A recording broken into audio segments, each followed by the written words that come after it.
Please come into my room.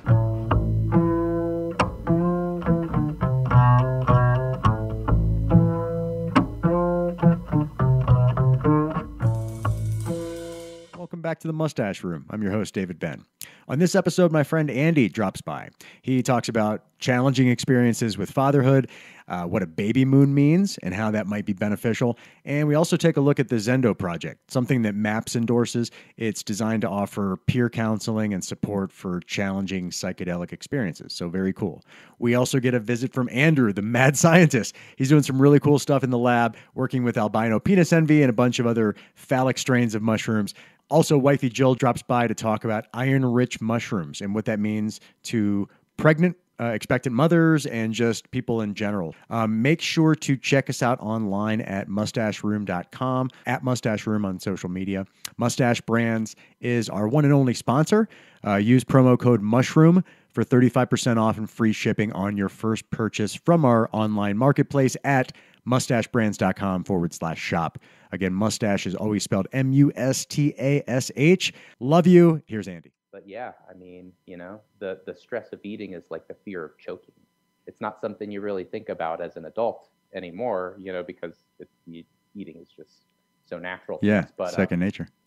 But yeah, sometimes a young child is really eager to just get food down his throat and, you know, doesn't chew it, doesn't mash it. You know, you got limited teeth, so like, I still blame them. I still eat like that. I eat like every meal is field rations. Like they're going to take it away from me. Yeah, my grandpa always said I didn't eat cheeseburgers. I would inhale cheeseburgers. Right. Yeah, so he probably takes after me in that sense. So you just have to kind of throttle his intake and just make sure he doesn't eat it all at once. Like, you know, you're definitely like, here you go, here's a piece. And you let him go for it. And I mean, even today, you know, it's been a long time since he choked. And today, you know, he tried just downing some apple and just kind of shoving more and more food in his face. And it caught up to him. And you had to do like Daddy Heimlich? Not today. Luckily, he was able to cough it out. But good. The first time he did choke, he had gotten a hold of a BlackBerry. We were cutting him up and getting him into like bite-sized pieces, and then there was just a moment of chaos where he just started getting really grabby, and he got a hold of a BlackBerry and got it down into his mouth, and I tried to pick it out of his mouth. Yeah. And it was too far, and I was like, oh, okay, and we'll carry on, and then like moments later, you know, a little bit later, Alex was like, is he choking? Because he just kind of went quiet and he's like looking off, you know, like a 1,000-yard stare kind of thing, you know. And yeah, I you know, I had seen my mom respond to my niece choking one time, and my niece was she was old enough, but my mom had already like fixed the problem before I even recognized what was going on. You know, she just like reached under her, flipped her upside down, and swatted her on the back. Yeah. 5 blows on the back, and on the third one, it coughed out, you know? Well, we saw that on the video. Like, I was actually paying attention to the pre-parenting video, and they had that same maneuver. Good. That is a really important one. I did that with Micah, right? So the first time he choked on that BlackBerry, an actual piece of food, not the phone. Right. But that'd be really antiquated technology in your household. Know, right? But yeah, when he choked on that, I flipped him upside down, swatted him on the back maybe 6 times, and it didn't work. And Alex is like, let me try it. And she does the same thing and doesn't work. And I'm like, gimme. And I took him back and I flipped him over and I started swatting him more, looked into his eyes, and man, that was the moment of sheer terror for me. Holy crap. I can only imagine. It was probably only going on maybe 10 seconds by that point, but it feels like an eternity. And honestly, it felt like we were already losing the battle. Like, we were like, oh my God. When I looked into his eyes and I saw the look on his face, I just told Alex, I'm like, call 911. Wow. Immediately. And she got on the phone, and then I just kept going for it. And eventually he was able to get a chunk out and then another chunk out. And it was just this messy situation. He finally got all of it out. Damn. But I mean, yeah, in that moment, man, time stood still. And I recognized that this could be the moment that like we are helpless and we lose him, you know, and that's tough to swallow, man. That shook me real hard. I bet. And you know, it definitely traumatized all three of us. Wow. So how long ago did this go down? This whole endeavor? This was in November. Okay. Wow, man. Dude, I'm so glad that had a happy ending, but holy shit, I can't even imagine the panic as a new parent. Sheer terror. It was the most dull, mundane night, you know, just here we are eating food, and then next thing you know is the most terrifying event of recent history, you know, and luckily, you know, there's a fire station like 2 streets away from us. They had an ambulance here like in 1 minute. But I mean, you know, the whole choking incident probably only went on for like 15, 20 seconds. Okay. Maybe even longer. I don't know. But it felt like it dragged on, and it was terrifying. So even if they can get here in a minute, I couldn't imagine, because like his face was already turning blue. Oh my gosh. His eyes were red. You know, you could see like a sort of vacancy in his face and his eyes, you know, like of, you know, not knowing what to do. Wow. You know? Well, props to the EMTs for getting there so quickly. Holy shit. That's awesome, man. And I'm glad that had a happy ending. When they hear choking baby, they don't hesitate. Fuck. So you have a healthy boy now, all is well, but I guess a good like warning for parents to just keep that small shit away from the young child, right? Things that they can fit inside their mouth. You know, the thing that confused me was when we had called 911, they were like, they basically discouraged that. They're like, don't give blows to the baby's back. I was just like, oh my God, did we do something wrong? When the EMTs got there, I was like, did I do something wrong? We followed the video.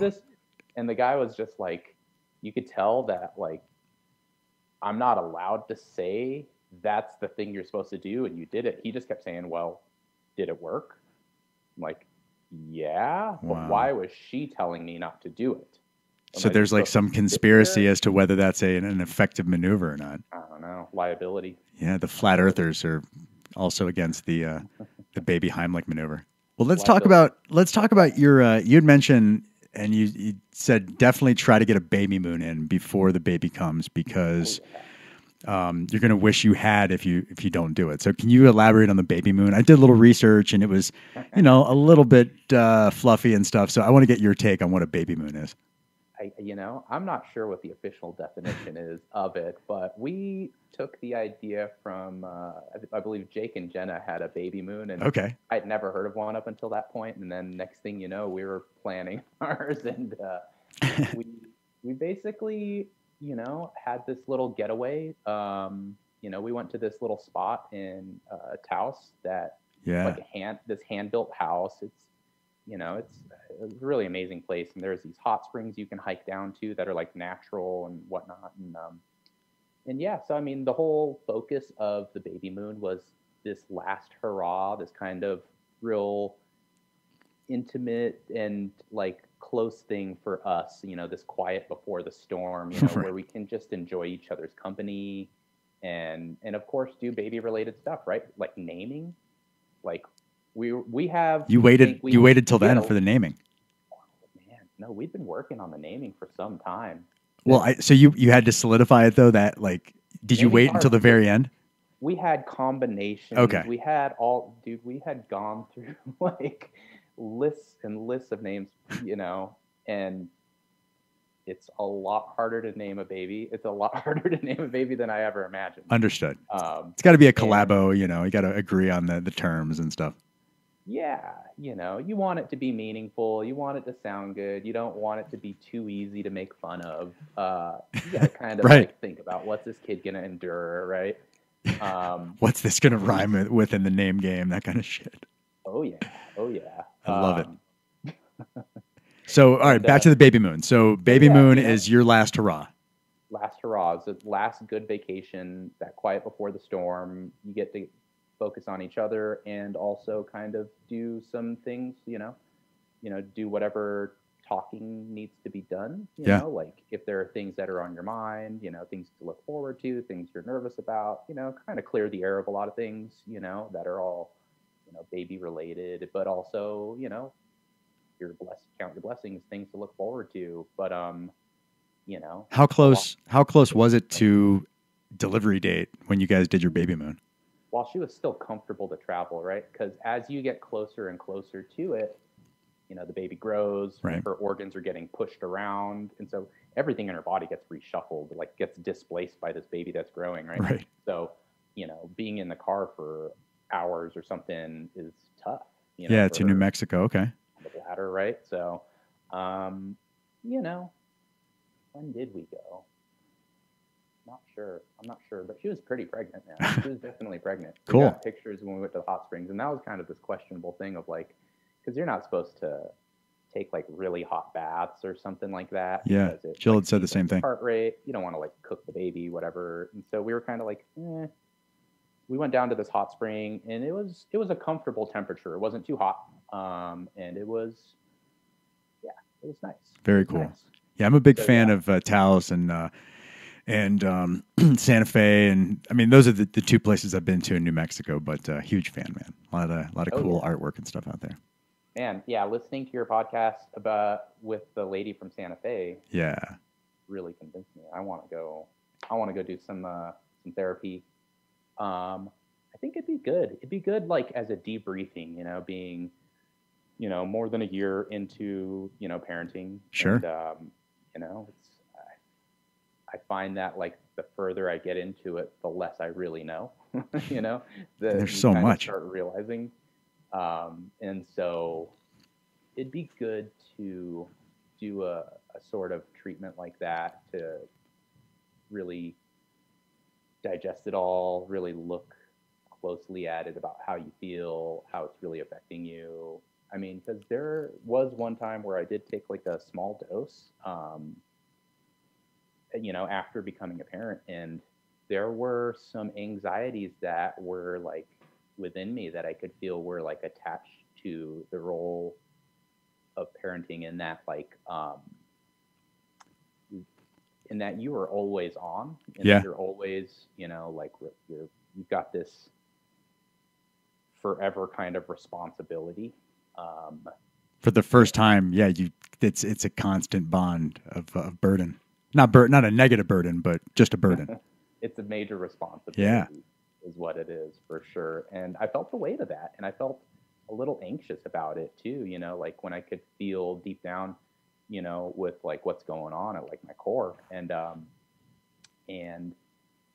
most of the time, it's there or whatever, but like it's easy. There's so much noise in life, that a lot of those things get drowned out, or you got to march on, right? Yeah. But sometimes, when you're in that space, when you have time and space to go within, and you can confront some uncomfortable stuff. And, no doubt.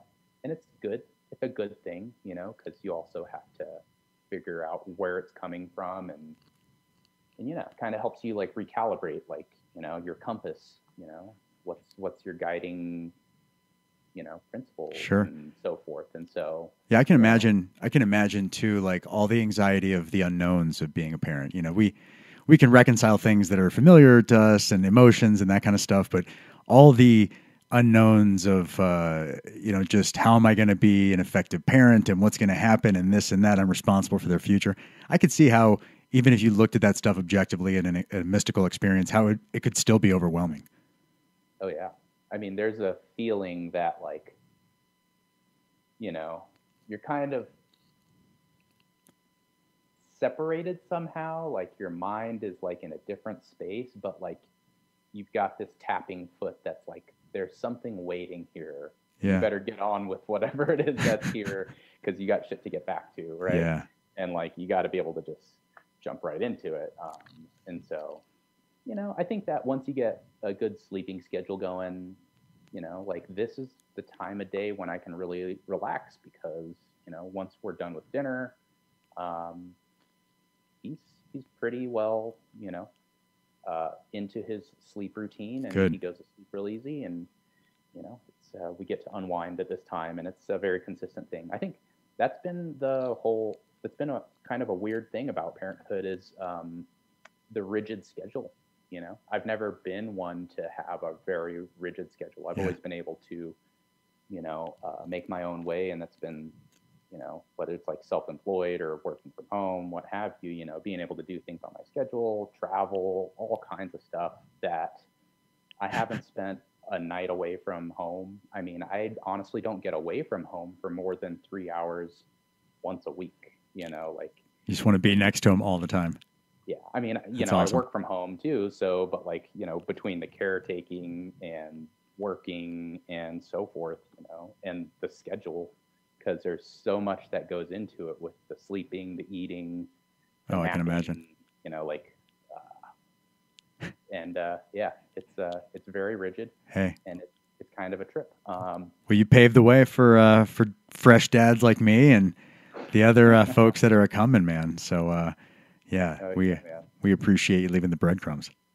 And you guys are due July? June 16th. We're 31 weeks. All right. Yeah. Yeah, soon. Yeah, we're jazzed, man. You got your hospital bag all prepped and ready? You got an idea? No, we don't have the go bag just yet. We still have to get the nursery going. We have construction in the basement, and they're just finishing up the construction, and then we can move things into their proper locations. But right now, the baby's room is just full of shit. And so Jill has a quote-unquote theme that she wants to apply to the baby's room, and so she has enough time to do it, but the basement project has been kind of longer than we expected, so it's been frustrating. Always, man. Like, right behind me here, our neighbor, when we had moved into this house, she was like, oh yeah, you know, I'm getting this remodel done where they're doing an addition, and you know, it should be done by the end of January. And then it became February and March, and then she doesn't even mention it, and they're still like nowhere near done. Oh man, that sucks. Well, my guys are good. Like, you know, things happen and some things popped up along the way, a little scope creep and whatnot, but they've been hustling, so I can't complain with them. It's just, you know, things at the timing of this, trying to prep for the baby, you know, it kind of compounds the frustration at times, but.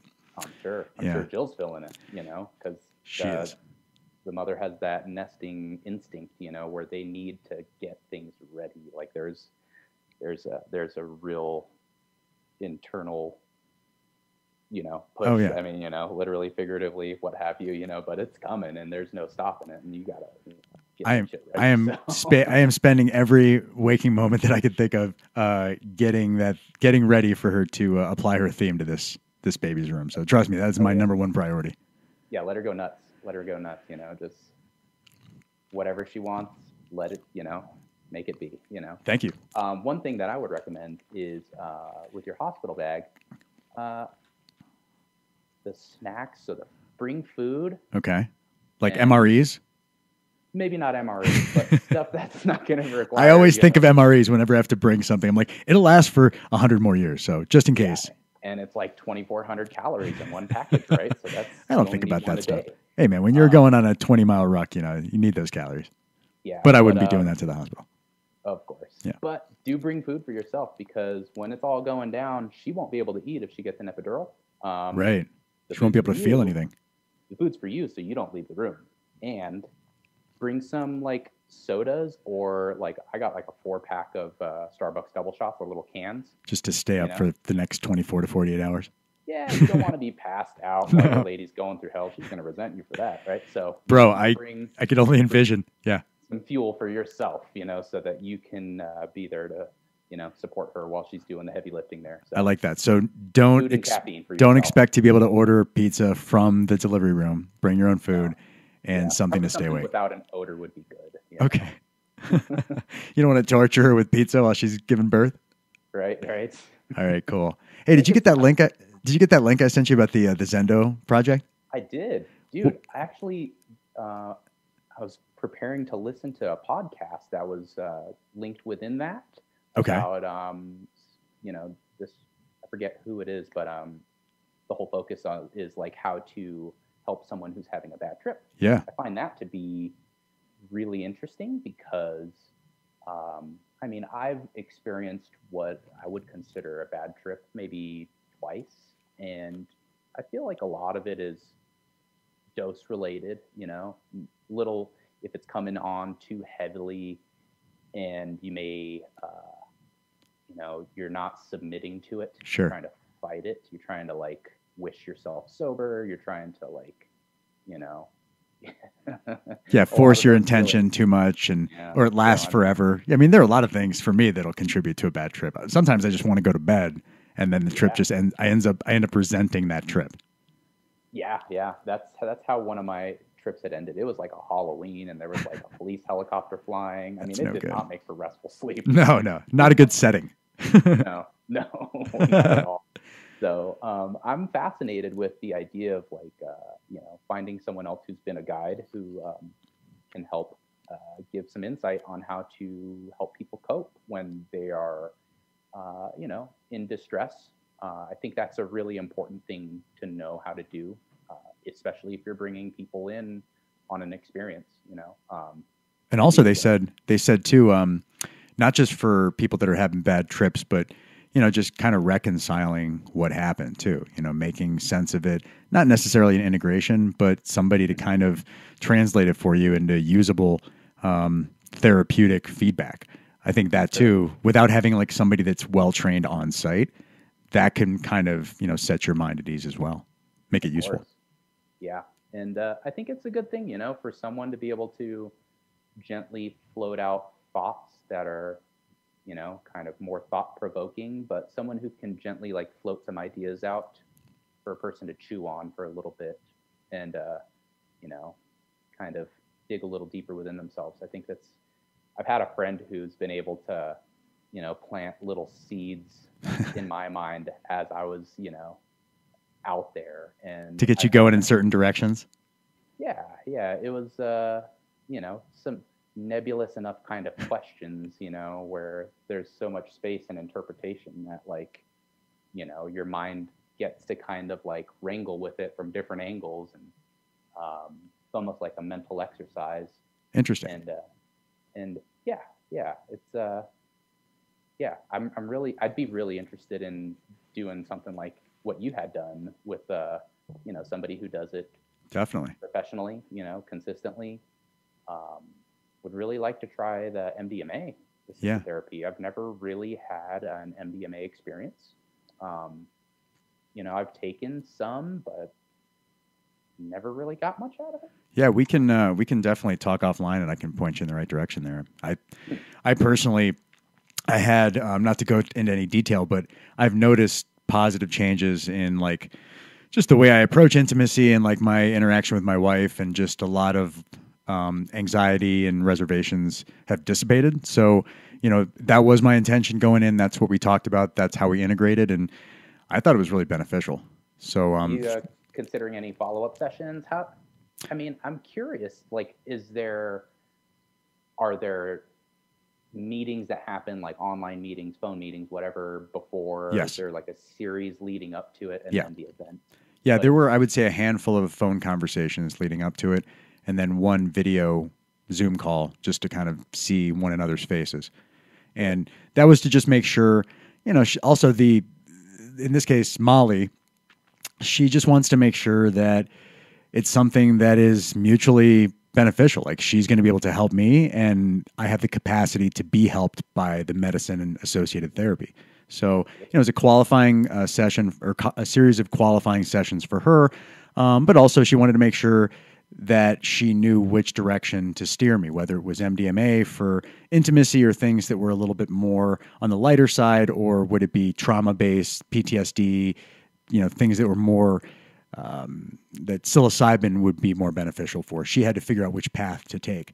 So through the course of those conversations, I think she was able to get an idea of where she wanted it to go. And we just kind of went from there, but it was awesome. Very cool. Yeah. Very cool. I wanted to point out in the Zendo project, in looking at the details, they actually have like a series of things that they talk about. Principles, like 4 Zendo project principles. Let me see if I can share this thing with you. Shared to all participants. Oh, that's not what I wanted to do. All right. And yeah, so you can see here, they have 4 project principles of psychedelic peer support. And they kind of make sense, but not everybody's privy to how this stuff goes smoothly. So they talk about a safe space, which I think plays into the setting mostly, right? Oh, yeah, definitely. Talk through, not down. So they say without distracting from the experience, help the person connect with what they're feeling. So kind of, help them deal with things as they come up and not dismiss them and work through it. Yeah. Working through it instead of trying to run away from it, get away from it. I feel like that urge to run away from something is kind of what sparks the anxiety that leads down the bad trip route, Sure. If you have nobody to help you feel safe, reestablish your mindset. Sitting, not guiding. I thought this one was like the best, for me at least, coming off of my assisted MDMA therapy. Be a calm, meditative presence of acceptance, compassion, and caring. Promote feelings of trust and security. Let the person's unfolding experience be the guide. So basically, don't try to pigeonhole them into a certain area or get ahead of the process. I thought that was a really cool principle. Yeah. I feel like, there's this tendency when you've gotten something profound from an experience, you want other people to recognize that or see that, and you hope, you want everyone to have that same kind of insight, but that doesn't come from wanting it. It's one of those things where the experience has to lead to it. So listen, you have to read the room, read the room, listen, but the worst thing in the world is to have somebody kind of preaching to you and trying to kind of tell you what you should be doing when you're struggling. So I really thought that was a cool tenet of this project. Sure. Which kind of makes me, interested in like the choice of whatever ambient music, what have you, is going on. Because I know that, with some programs, they have a playlist. Sure. And I can imagine that is a tough thing to put together that may not always work, may not always be what the person wants or needs at that moment. But well, sure. Molly she set aside a really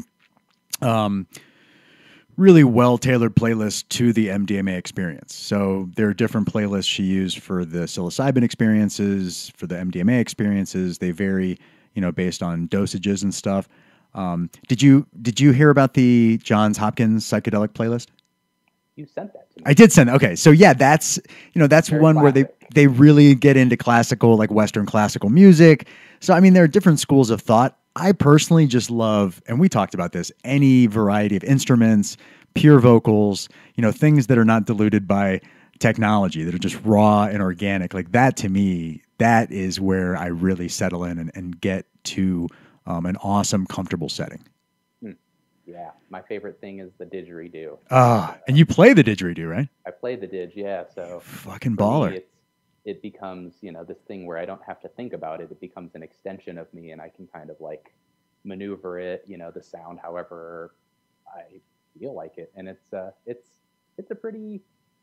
fun instrument. It definitely is a hard thing to appreciate sober, but when you're in the right space, it kind of takes you on a journey. I just love how it's not just audio. It's, there's the vibrations and the physical aspect to it too. Those things are just overwhelmingly awesome in the right scenario, for sure. Oh yeah. One other thing they had here is difficult is not bad. So challenging experiences can wind up being our most valuable and lead to learning and growth. So yeah, just not running away from it, facing things head on, looking at things objectively. I think that's definitely worthwhile. Oh yeah, I can dig that. For Yeah. Sure. And then in the middle here, they have trust, let go, be open, breathe, surrender. I think surrender probably the most important part there. It's like that person's in like a little tent. Right? Very comfortable. A comfort blanket on. On their side in case they puke, they're not going to choke on it. Oh, good point. I thought they were just really grossly obese. I thought the blanket was being strained. Oddly shaped there. Yeah. All right. Yeah. All right, brother. Well, enjoy your evening and your wind down, and let's talk again soon for sure. Definitely. All right, man. Take care, David. See ya. And now a mushroom cultivation update with the prodigy, Andrew. I was voted Mr. Fungus. This guy knows fungus. Sorry, Felix, for some reason, couldn't be here. I was hoping he would, but we'll have to speak on his behalf. But Andrew, let's talk about cultivation, your cultivation, Felix's cultivation. You guys have been killing it, and I want to hear about it. Yeah, it's been a ton of fun, especially sharing it with Felix. Oh, yeah. So let's talk about Felix first. I saw some pictures on Instagram that showed what I thought to be like atypical growth based on like what I thought he was working with. But do you know like the parameters of like his setup and how he was able to get that kind of yield? It was awesome. Yeah. So that was our last supervised batch together. Okay. So yeah, I was there to help construct those things. So it's the shoebox tech. So it's like, I think 5 quarts, those are, or 9 quarts, something pretty small. Okay. And I had 2, basically they were old spaghetti sauce jars that I had turned into holding my grain spawn. Okay. Those had been sitting in my closet for like 3 months. They were super colonized. I had nothing else to do with them. So I was like, Felix, like here, B+ too. How generous of you. Yeah. And, I thought about tossing them your way, but I figured a desperate new grower like Felix was eager to jump on the opportunity. You made the right call. So a few lessons that we learned, though. One thing you pointed out when we were at his place for the bachelor party was the mushrooms kind of grow to the size container they have. Yeah. And so you can really maximize those shoe boxes. We did that B+. It was probably a 1-to-1 sub ratio, okay, but a nice 3 to 4 inch depth on it, like almost to the top. And that really helped, I think, like keep the mushroom size larger than what he had on the first few shoe boxes. It had more of a stack to go through, essentially, to get to the light. Okay, yeah. Nice. And it was a really high spawn ratio. So again, I think like that's the trick to getting some of those thick canopies. Yeah. I mean, it looked like he let the veils go a little long. They were kind of broken up, but man, the volume, that's really impressive. I don't want him to get a big head. Like it doesn't always go that way, but good for him for, killing it right off the bat there. And I don't want to spoil it, but I know he's got another 2 tubs on the way, or 2 shoe boxes that, might not be as fortunate, but we'll see. Time will tell. That's great. So that was impressive. And when Felix is on again next, we'll have to have him brag a little bit. I know it was kind of under your coaching, or you took him under your wing a little bit, so you can pat yourself on the back as well for that harvest, that plentiful harvest. I appreciate that. Thank you. Let's talk about the pictures you posted about the penis envy. So, I've struggled with penis envy and albino penis envy. I've gotten some yields, but definitely not commensurate with what I'm getting with the other strains. But you look like you've had some success there as well, and I'd like to hear kind of what you've been working with. Yeah, so my success is like 50-50 right now. I did a penis envy tub and albino penis envy tub. Pretty similar size containers, but not the exact same. Okay. Again, pretty similar ratios. I actually used a higher spawn ratio in my penis envy, and that is like the whitest brick of mycelium that I've seen, but it's not pinning. Nothing's happening. It's been that way for a while. It takes forever for some reason. It's such a latent, it's like a freaking snail. And I honestly, does it pin like a normal strain would? Because if that's the case, I have a bunch of just like small blobs right now, and like little green blobs. Kind of, yeah. Yeah. Well, what happens with those is you'll notice they'll just die at a certain point. So those little green blobs, you can probably take those and dry them, and by sheer volume, you'll get enough to work with. But yeah, you're going to get a lot of those. Those are kind of like dead pins, but in a weird form factor. Yeah. Okay. And then on the other side, my albino penis envy, I'll call it ape. I mean, that stuff, it was I think it came out to just shy of 20 grams dry, and a lot of really small pellet size. Actually, I take that back. Those are the ones I'm talking about. The albinos are the little green stubs. The regular penis envy, did yours get like a brown, like mulch? Did a little bit of like brownish mulch rise to the surface and like sit on top of your mycelium? So what you were saying was blue or green before? Yeah. Yeah, mine's like brown. Okay, so I don't know. with the albino, I got those little green like pins that were kind of circular and they just never amounted to much. But on the normal penis side, or on the normal penis envy side, God, my head is like, what are you doing to me? I've never had these many penises in my head at one time. Anyways, so on the normal penis envy side, what happened was after I got my mycelium, like a little bit of this brown, what looked to be like mulchy, muddy kind of stuff kind of settled on the surface of the mycelium. I don't know where it came from. It kind of came somewhere from the brick. It served no purpose whatsoever, but it just sat there forever until it finally produced some mushrooms. It's this weird caveat with that strain. For me, at least, that's what happened every single time. Okay. Well, I'm holding my breath. I mean, it's now to the point where the albino penis envy is already done, already soaked the cake. Yeah. And the other is still looking like it is going to pin any day or like kind of pop any day. Looks totally healthy, the mycelium, but it's not doing anything yet. Don't give up on it. Yeah. Still have hope. I did the same thing and I just let it sit. I'm like, I'm not taking all that effort and just disposing of it willy-nilly. And eventually my patience paid off. Yeah.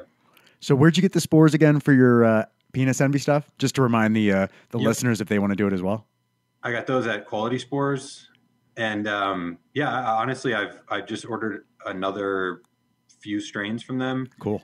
Haven't shopped anywhere else. I think just between low contamination rates and some pretty good genetics, I have no complaints. Hey man, I'll see if they want to be a sponsor on the podcast. A pro bono sponsor just to kind of, help cross market a little bit. Yeah, and they've got this new strain me and Felix are really excited to try. It's called Hero. It's a cross between Amazonian and ape, I believe. Beautiful. Gotta pack a punch. Regular penis envy. Yeah, exactly. It'll pack a punch. Very cool. So Quality Spores. Anything unique that you did with your cultivation of those strains that you didn't do with the others? Yes, actually. So I've been pretty loyal to the popcorn tech. Okay. But what I've started with those, it was a little bit of honey, and I don't have a great ratio for that. I think I did 9 quart jars at a time, and I'll do like a tablespoon of honey for all that popcorn. Okay. Just whatever kind of low ratio. I just dump a little bit in, don't measure it. And then a little bit of spent coffee grounds. Okay.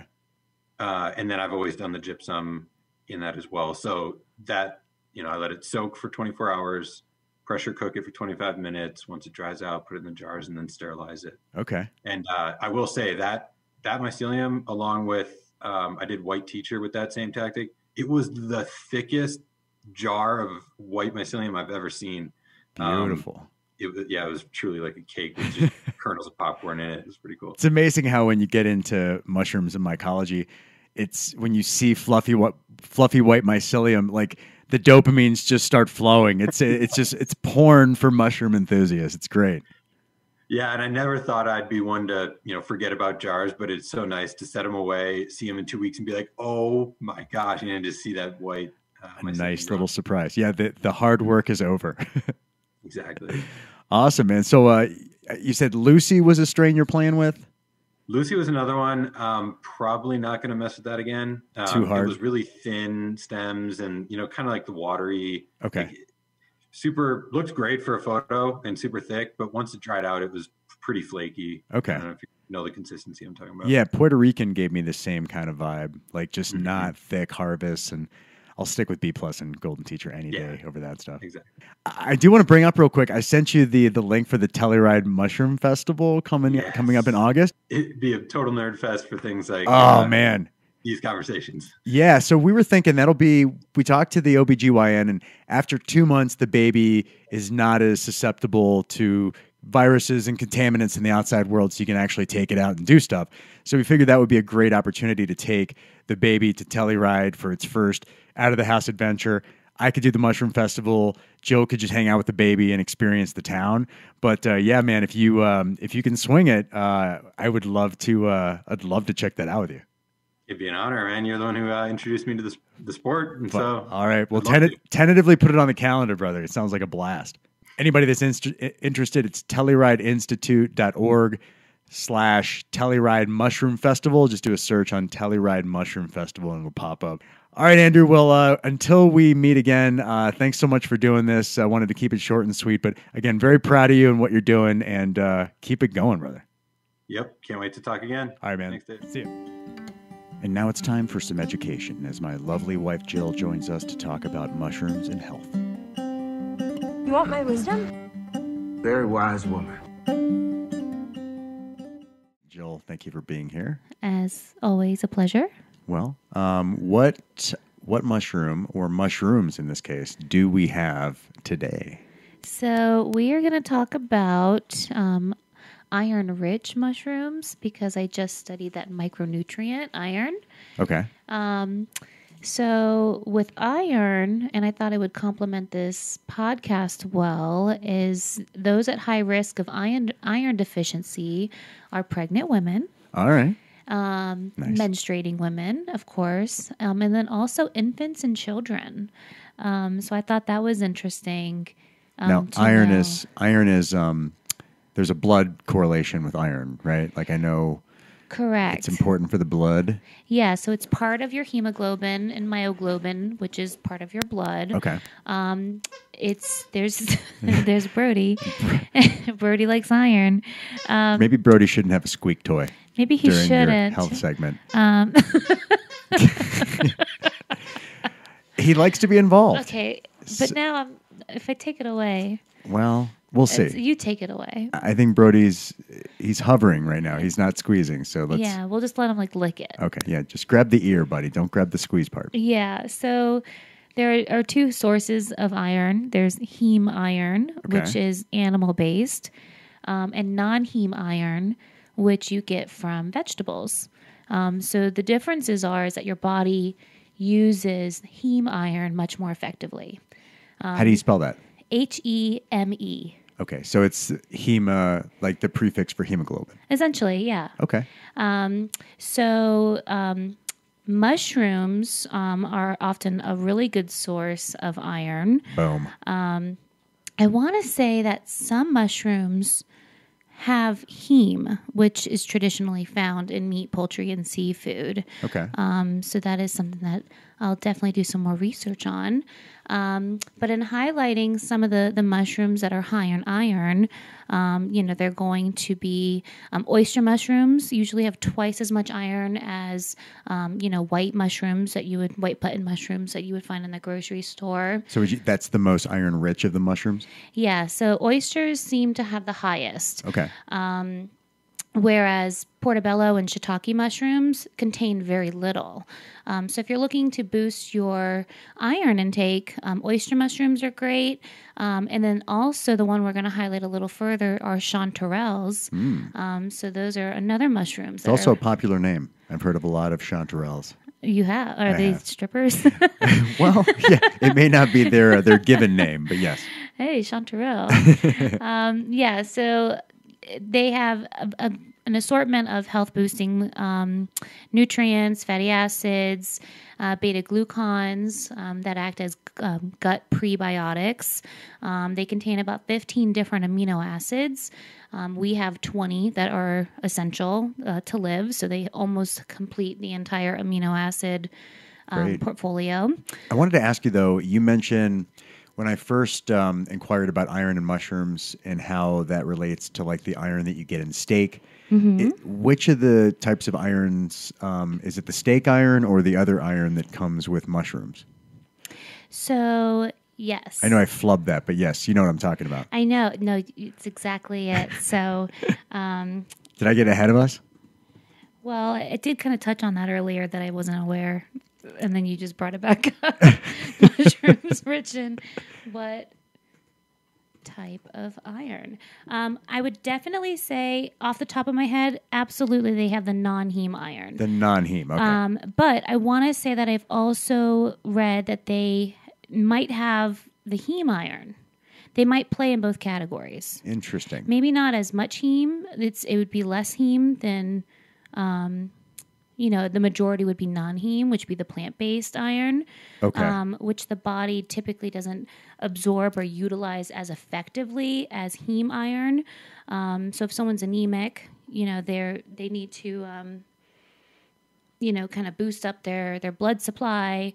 Heme iron is the best way to do that. Okay. Yeah. Interesting. Thank you. Yeah, you're welcome. I wish I had a solid answer on that. We'll come back. We'll follow up with the listening audience. We keep saying that and it never happens. That's true. So we don't have like a showrunner to take notes for us. So maybe that's my excuse for this week. Okay. Yeah, that's next on the list, an intern for that. Yeah. If Brody, if we can bring him up to speed. No. I don't know. He's a stenographer at heart, but. Yeah. So back to chanterelles. Yes. So in addition to being rich in iron, they have a lot of B vitamins, vitamin A, vitamin C, beta carotene, vitamin D, which is sometimes hard to get from food. Vitamin D is. Yeah. So chanterelles, they're hard to find in the market. They're usually found in farmers markets because this is a mushroom that is very difficult to grow at home. You usually forage for them. Okay. So Colorado is a state where you can forage for chanterelles, and we've actually purchased them locally at a farmer's market. Fresh from the farm fungi, Gary. Fresh from the farm. They were delicious. They were expensive. They were definitely more expensive than the other ones, and generally any mushrooms that are foraged will be more expensive because there's a lot more effort involved in that. Now, is it one of those mushrooms that's grown on wood? Do you know like the substrate that they use? Yeah, so they are grown like on fallen logs, and I think that the ones that were at the market that we purchased were like on like a riverside bed. But yeah, they grow on like trees and branches and logs and those sort of things. And I do remember those were delicious. So yeah, kudos. We made like a mushroom toast. Like I think I sauteed them with a little bit of sherry vinegar and put them on toast, and it was really good with some herbs. Love me some mushrooms. Yeah, so I wanted to point out, so foraging, we have not yet foraged. It's on our list. And I got you like a foraging kit, and like we got some books to help us identify. I have the knife with the brush. I'm ready to go. Yeah, we're ready to go. So hopefully this summer we get out and do some foraging. Heck yeah. But there is a mushroom that looks just like the chanterelle that is toxic. So we have to be careful that we don't run into this. So the Latin term is Omphalotus illudens, but it's often called the jack-o'-lantern mushroom.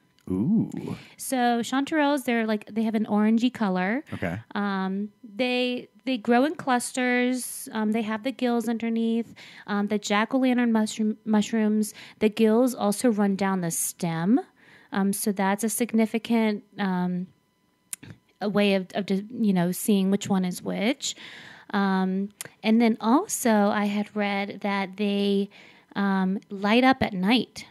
So it's kind of plays into like a jack-o'-lantern that would be in Halloween.